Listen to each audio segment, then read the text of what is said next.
What's up, guys? Hey, how are we doing? So, I would love to jump on here and just talk about SMX, the winner take all. Will Eli play spoiler? Can Hayden close it out? But I got a visit from the FBI today. Seriously, the FBI banged on my door. I'm going to tell you that story and a whole bunch more. Thank you to all the members. You're helping me expose these corrupt, evil people who have taken over our sport, and they are fleecing riders, teams, and fans. They are making so much money and they have so much ruthless power that they're turning to the FBI. Seriously, the FBI. That's who knocked on my door today. But anyway, thank you guys. The memberships help me keep fighting these dirty bastards. Coach Rob is donating a custom painted 6D helmet to a member. It will be given away right before Anaheim. And then we're going to custom paint it, get your size, and get that thing shipped out to you right after that. And if you want to be on Coach Rob's amateur development team, get your resumes in. He's taking resumes until the 27th, so get those in. And I'm going to do the sponsor reads right now just because once I get into this story, I want to just roll with it. So Epic Garage Designs. You guys know Travis Ogburn, just a guy that loves the sport, loves building cool garages. Check out epicgaragedesigns.com. Get yourself some slat wall. Support him. My sponsors have they have so much guts to stay with me when these people are doing these tactics, and we are taking on some pretty evil people. Ride Strapped. Chris loves this. He's a guy that loves to take on the bad people. And that's what these people are.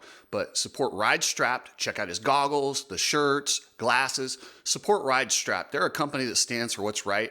Yeah, I appreciate them. Precision Transport. Not only are they good people, they're a good family that loves this sport. And they have the best shipping company. They believe in customer service. Hit up pretransport.com. Get your stuff shipped. Find out where it is. The tracking is easily available. They are awesome. Hit up pretransport.com. All right, guys, let's get into this. Okay, before we get into the FBI stuff, I just got some breaking news. Cooper Webb posted he will be riding the 250 at the Motocross of Nations. That's pretty cool. So he's replacing Chance Hymas because Hymas has the knee injury. So that's pretty cool. You need people like me so you can point your fucking fingers and say, that's the bad guy. Wow, that's all I have to say. Wow. Kerry Joe and Davey Coombs are second generation wealth. Don't let them tell you they built this thing. They did not build this whole MX Sports empire. This was their dad, Dave Coombs Sr., who unfortunately passed away of a heart attack at a young age. Dave Coombs Sr. was a bit of a hard ass, but he was fair. And he has got to be flipping out, rolling over in his grave, seeing what his two spoiled brat kids have done to what he built. They have taken his goodwill and essentially destroyed it, stealing from riders, teams, tracks. It's embarrassing. They have this huge TV contract that they have hidden. People look at Feld, and Feld did some evil things in the circus, and they are not saints. Davey Coombs and his sister, they make them look like saints. And that's a guy, Kenneth Feld, that once paid a former CIA agent to mess with a journalist for 10 years. True story. Look it up. I'll put a link in this. But yeah, he actually did that. They had pedophiles working in the circus. I guess that goes hand in hand. Davey Coombs had a pedophile renting golf carts at an amateur national with children. So yeah, I guess birds of a feather, they work really well together. These are the people who are sending the FBI to my door. The lengths that they will go to hide the truth, it's unbelievable. But I won't stop. I will not stop. I have the truth on my side. That's it. So let me get into the story and how this all happened. So I'm on the phone with a legend of this sport, Guy Airtime Cooper, one of my all-time heroes. I mean, I followed his career. He was always, him and Rick Johnson were the two favorites that I watched when I was growing up. Guy Cooper was so much fun. I mean, he just sent it. His style was a little off, but he didn't care. And he was the nicest guy off the track, always polite, but on the track, he was just an assassin and a dude that he went for it. And I was talking to him because we're going to do an interview and kind of a career. And we just started talking. And I was a little starstruck talking to Guy Cooper. Guy Cooper he's MX royalty to me. And I was just enjoying the conversation. I hear bang, bang, bang on my door. Oh man, was it salesman? So I open the door while I'm on the phone with Guy Cooper and I see two guys. One of them has like a little notepad or something. I think it's a couple like solar salesmen or something. And I go, I'm on the phone. I just give them the handshake. Go away, I'm on the phone. And I shut the door in their face. Because I was on the phone with Guy Cooper. I didn't want to mess that up. I was really enjoying talking to Guy. And all of a sudden, bam, bam, bam. Like they almost knocked the door down. I'm like, oh, these salesmen, what a couple of dicks. So I open the door kind of mad, and they're holding FBI badges. I'm like, uh-oh, guy, I'm gonna have to call you back. The FBI's at my door. So they asked who I was, and when I see FBI badges, I respect the badge. Well, I'm like, what are you doing at my house? Because I don't break the law. I don't really, maybe I speed once in a while. My driving isn't perfect, but other than that, I play by the rules and I do things that are supposed to be done. And whether I agree with what a police officer or officer of the law says, I do what they tell me. So yes, sir, what would you like? They wanted to ask me some questions. Apparently, they said they got it from Washington. This is their words, not mine. Washington called and said there was a threat that was going to do something drastic at the SMX event this weekend. And they reported that I had talked about using AKs at this event. Seriously, true story. This is what they told the FBI. The FBI is knocking on my door saying, we have information that you're a credible threat and plan on doing something at the SMX event this weekend at the Speedway. I'm like, no, I have a ticket and I'm going to go watch. That's it. They're like, do you own a gun? No. Do you have a gun? No. One of you guys in the comments was joking, and we were talking about them because after they kicked me out at Budds Creek, I had talked about, hey, I'll take this wherever it needs to go. My life insurance is paid up. What I meant by that was they can keep coming at me. I'm not scared. That meant nothing about what I was going to do to them. And as far as then they told me I was unstable because I said I'd had a divorce. Well, what I meant by that was I don't have any money. Good luck suing me. You can sue me all you want. You can't get anything out of somebody who doesn't have anything. I am bulletproof when it comes to lawsuits because you can't get something from somebody that doesn't have anything. So sue away. Just so they know, I'm going to win because I tell the truth. They lie, I tell the truth. And I will stand by that. And I do have a sponsor who's going to take care of any legal fees that they need to because we are in the right here. They're going to lose, and they're really dumb by doing this. The AK comment came from one of you guys in the comments section who said you had a pile of them and you'd have my back, and I responded, I might need you on that. And I think I put a laughing emoji. Maybe I didn't. Either way, I was kidding. I'm not shooting anyone. That's not what I do. What I do is I tell you the truth about evil people that do evil things, and they rip off the sport that I love. That's what I do. I don't threaten anyone with AKs. I'm not going anywhere, guns blazing. I'm not doing any of that stuff. But they can threaten me all they want. I'm not scared. You don't win, MX Sports. You don't win, Feld. Kiss my ass. So I talked with the agents for a little while, explained the situation. We looked at the comments, and I explained the context of the comments. They go, oh, okay, no big deal. And I'm like, well, can I go to the event? They're like, yeah, you got a ticket? Yeah. Said they can kick you out if they want, but you're allowed to go. So I will be there. Good luck. We'll see how it goes. I'm not going to do anything outside of the rules. I will be there with me and my phone, and I will just be watching the races, enjoying SMX, which I love the SMX series, and I like the triple points. I think it's great seeing the winner take all. So yeah, I'll be there.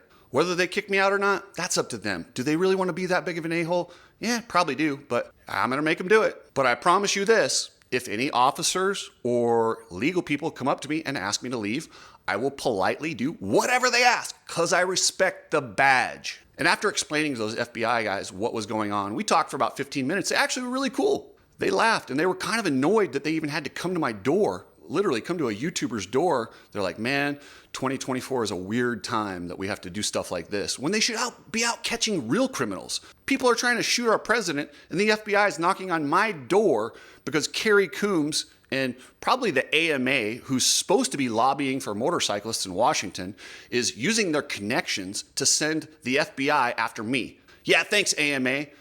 Maybe it's because I'm about to expose how much money you steal? You think that might be the reason why they're sending these people? I think it is. So after about 15 minutes chatting with the officers, I asked them, can I take a picture and let people know you came here? And of course, they don't want their picture out there. They're FBI agents. And like I said, I respect whatever they want. But I said, hey, I need some proof that you were here, that this actually happened. So they gave me a card and said, black it out. So that's what I'll show you right here.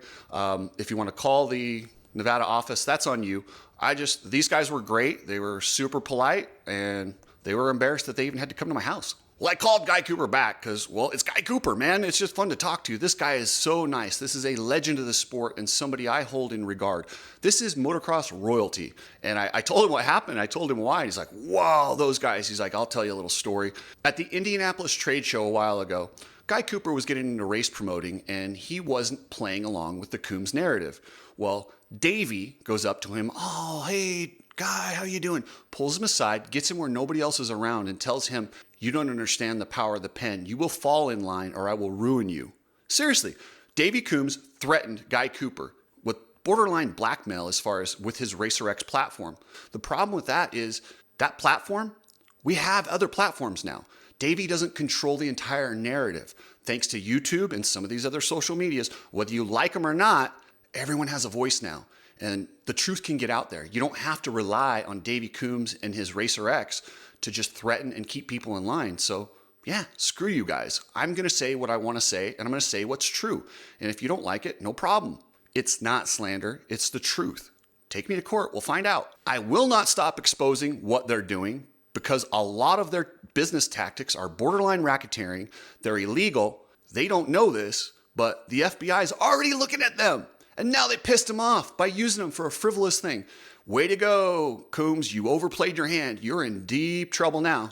And if you want to bring in the FBI, you better have your own ducks in a row. You better have all your stuff. You better be complying by the law. They're not. That's the thing. First off, they're operating like a franchise when they're not. They're violating franchise law. So it seems weird that they would go this route to go to the FBI when they're breaking so many laws. They just think they're untouchable. These second generation wealth in the Coombs family, they don't understand. Their dad knew how to do it. Their dad was firm. He was a bit of a tough guy sometimes, but he was fair. That's it. He was fair. They have taken whatever goodwill he left on this family and taken it and manipulated it and destroyed it. Those two, Davey and Carrie, haven't created anything. They've taken what their dad did and they've turned it evil. Their dad started some really cool stuff. He was a great promoter and he was a fair promoter. But what they're doing is disgusting. I hope you guys can see, like, why would they be so scared of me if I didn't have the truth about what they're doing? They know I have the AMA information. They know I'm about to leak it. They know they're in deep trouble. They know they're panicking. They also know they stole the rights to this series. They went in representing the NPG and totally dismantled. They didn't go represent the NPG. They went in and stole the series out from under. It was false representation. And I'm disappointed that Bud Feldkamp and the other track owners trusted them. That was their mistake. Don't trust Davey or Carrie or Rita Coombs. Their own brother, Tim Coombs, doesn't even trust them. This is an evil, evil family, and it sucks that they're so good at presenting that, aw shucks. Davey's really good at coming off as personable. He'll remember your name. He'll be really nice. But if you cross him or you don't go with whatever he says, then they freak out. They do not handle it well. They treat this sport like it's their own personal piggy bank, and they just keep cashing out and cashing out. And if anyone goes against them, they pull every string they can to make their life difficult. And that's why people haven't spoke up. What I did before I started speaking up was I got out of the industry. I started doing stuff where they couldn't go after me, because they did. They did go after me when I was at Western Power Sports. They tried to go after me when I was at Tucker Power Sports, but I left those. Now I'm not part of those. I am my own entity, and they don't have any recourse or leverage on me, and that's why they're just losing their mind. So now they're leaning on the FBI for leverage. Didn't work. I'm still here. There's nothing you can do about it. I'm going to keep telling the truth.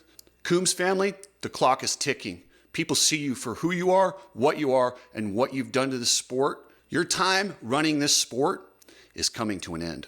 Thank you guys. I appreciate all the support. You probably won't see me at the race, but I'll be there. Anyway, Robson, thank you. I don't even know how to say your last name. You are a member of the day, so I appreciate it, guys. Remember, subscribe, and I will catch you later. Wow, another update. So as I'm editing this video talking about the FBI knocking on my door, not only did they contact the FBI, they contacted local authorities. So now they've tied up 2 jurisdictions over nothing. So they have came over, or they called me and told me, give me a full quiz. So they've tied up more of the police officers, FBI, and who knows who else they've tied up with this organization. Wow. Kind of silly, guys, over watching a motocross event. This is the people we're dealing with. They're out of their damn minds.